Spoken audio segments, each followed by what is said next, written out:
Welcome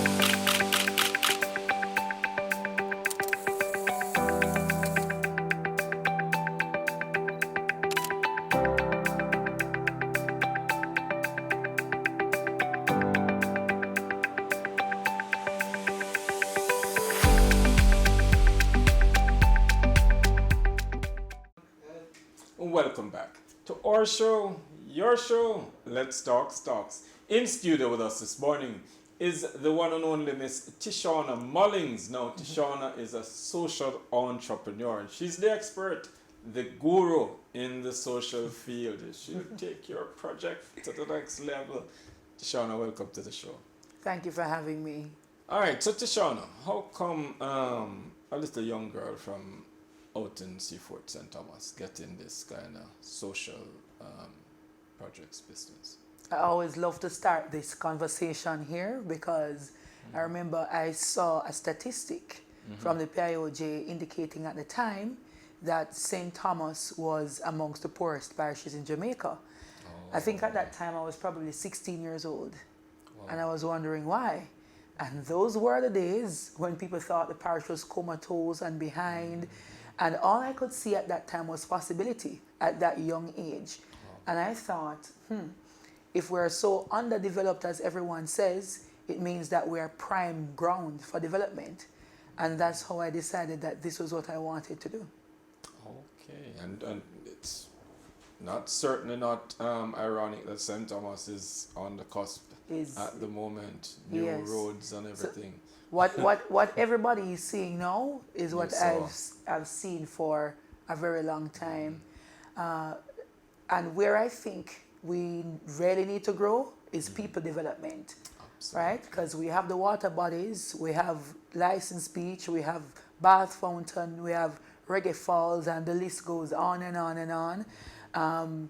I don't know if you know about Bowden Wharf, but back in the heydays, the days of sugar and banana, you know, there's just so much business going on in St. Thomas. It's really a thriving parish. I live in Seafort, and you have to pass a couple cane fields to come up to Surge Island. At Surge Island, just up the road from where I live. There used to be a brush factory in Yalas. Just so much industry and life, you know, and I'm thinking it can definitely happen again.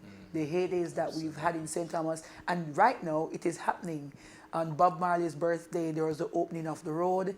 There was a cutting of the ribbon at Sun Coast, one of the biggest, most luxurious developments, well, in the parish, and it's probably competitive in terms of one of the biggest developments in Jamaica, you know. So, and what I'm still very passionate about, and what I do through my business, social enterprise, Next Step Lifelong Educational Services, is to look at how we can develop our people to meet the other infrastructural developments happening in the parish. And that's really the next infrastructural development that ought to be put on the front burner, the development of the people. Because we've been hearing, even the Prime Minister been saying, boy, we don't have the requisite skills to some of the jobs that are coming and so on.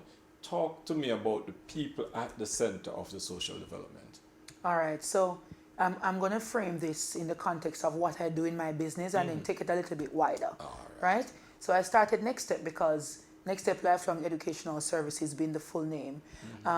When I wanted to figure out how do I hone my skills and match that to the needs in the job market, I kind of struggled around a little bit, right? So in university, high school, wherever, there's usually a careers department. But after that, I didn't see a lot of other sources for my alternative education outside of, you know, the formal structures. And so I wanted to start, you know, a movement, you know, where you can get that kind of education, developing the critical skills, know how to look at the global markets, the local markets, and kind of match your skills, competencies, your desires, what you want to do in the world with what is needed, right? So that's how I became a social development practitioner. But I felt like not just there's upskilling, skilling, reskilling, especially in the days of AI. You might be in your job for the last 35 years and then realize that what you are doing is now obsolete. Now, where's that source to help you to get yourself upskilled so that you're still relevant in this kind of economy? So that's basically what we do. Yesterday, I was speaking at a graduation service at the Amber Heart Academy, where this organization, Amber, in partnership with Heart, is training our young people in coding, so that they can be really on the front line and cutting edge. So that brought me to reflect on the Global Innovation Index. According to the 2023 report, Jamaica is 78 out of 132 countries that is on that index. And what I found very interesting was that in terms of our innovative inputs, in terms of the amount of resource, expert personnel that is contributing to the sector, we had more outputs that would have been imagined with that kind of input. So I'm thinking, if we continue to upskill our young people, to train them to be flexible and adaptable, because that is what is most important. In this new dispensation, you go to college and you study a particular degree. By the time you get out, there's an updated version of that degree or a total turnaround in that field. So what we need to train, not just our young people, but I think every single human being, people in general, is to be flexible, adaptable. I think everybody needs to do some kind of course in AI or something tech, because there were people who were very cautious about engaging with AI. But while you're sitting there and being cautious, people are 10xing, if I can make up that word, their productivity levels. So you're just going to become irrelevant after a while if you don't move with the times. But people need that training. So what makes Next Step a social enterprise is that what we do, we have young people, especially those who are unattached or unemployed, learning by assimilation as they help us to prepare and execute trainings. So we're working for the US Embassy, British Embassy, Caribbean Broilers, companies all over Jamaica. So when a young person at 19 who probably dropped out of school at 15 because of pregnancy or poverty or whatever situation, and then they get to come and work with us, what we're doing is accelerating their career development process through assimilation. All right. Career development, social enterprise. Tell me how you really got going in social enterprise and social development, and where did it lead to? The path you took to get where you are now. Right. So as I told you, I was looking for solutions myself, and I always go from the perspective of looking what is happening around in terms of what are the needs. And so I started my business back at NCU, maybe 12, 13 years ago, right? And then JN and USAID had an initiative which is now defunct, the Social Enterprise Boost Initiative. So that was one of the initial capacity building kind of activities for social enterprises in Jamaica. And then of course later we had developed the Jamaica Social Stock Exchange. We have led by Charmaine Brim at the PIOJ, the Social Enterprise Working Group, where different actors that makes up the social ecosystem, the social enterprise ecosystem, are now coming together to measure impact, to see how that contributes to GDP, to see where the connections are between the economy and developing or people from the social perspective, because it's more intertwined than we can imagine. The greater levels of crime is the less people want to invest in a certain area. So the connections are there and definitely very strong. All right.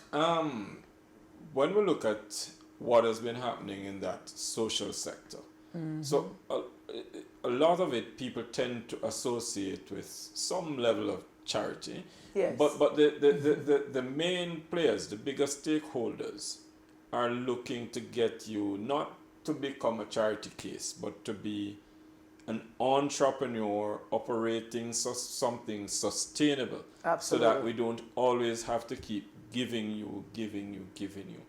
How do you see that process evolving and the next steps?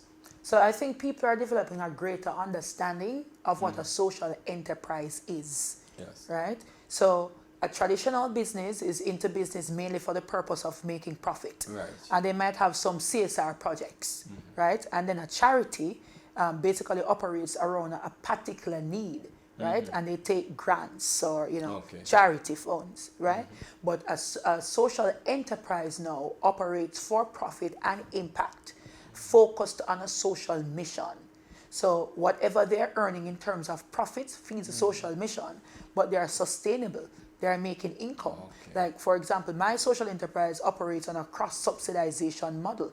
So when we deliver a training or workshops for a corporate company, we're charging prices that are comparable to what traditional businesses are charging. And that money is now used to fund? It subsidizes programs that we're now executing in underserved communities, right? And sometimes those are also subsidized by grants. So there are many different social enterprise models, which will be a whole different session if we should start going into the session, but into each of those. But the idea is that a social enterprise is sustainable. Like DEFCAN is sustainable. There, if you go to their coffee shops, you have to pay your money like any other coffee shop, right? But it is for a party. But it is. But their social mission is that they're providing employment for the deaf.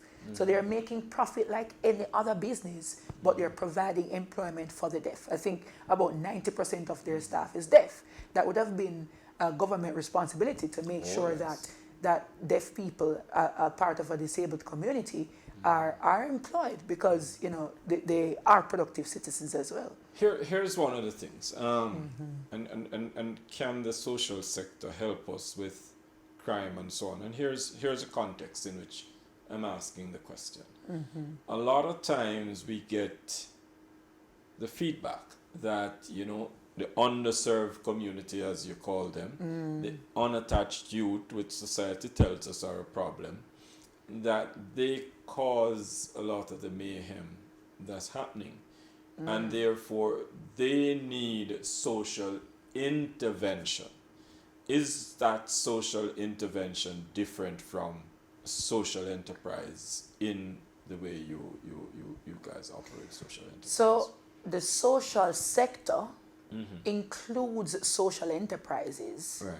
But of course there are other actors in the space. There are government entities and agencies such as the SDC, such as the PIOJ from a research perspective, and then at the local community level, you have local community groups and so on with different missions. You also have those who are foundations. So all of these people are operating in the social sector. Traditional businesses are making their contributions through their foundations and so on. So all actors are working together. And when we talk about social interventions, sometimes we forget that it's not just the youth on the corner that is smoking weed that might be causing mayhem or social problems, havoc in the there are persons who are running large-scale operations, scamming. That is not just the youth on the corner that's involved in this. That is also a social problem. So solving social issues is not just about building a community center on a football field. Tashauna Millings, of course, a social entrepreneur, social enterprise specialist. There's no way we could do this in one interview. Of course, we have to rejoin her for part 2.